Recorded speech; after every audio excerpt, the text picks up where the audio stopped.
Hai teman-teman, hari ini aku mau kenalin kalian semua sahabat kecilku yang udah nemani aku selama 4 tahun terakhir. Ini dia si Jalak kesayanganku.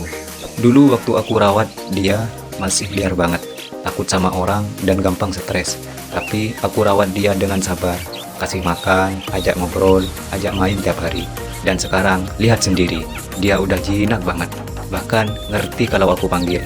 Dia bukan sekedar burung, tapi udah kayak teman dekat yang selalu nyambut aku pulang. Kalau kalian sabar dan sayang sama hewan peliharaan, mereka pasti bisa luluh dan kasih cinta balik. Buatku, Jalak ini bukan cuma burung, dia bagian dari keluarga. Kalian ada yang pelihara burung juga? Cerita dong di kolom komentar ya.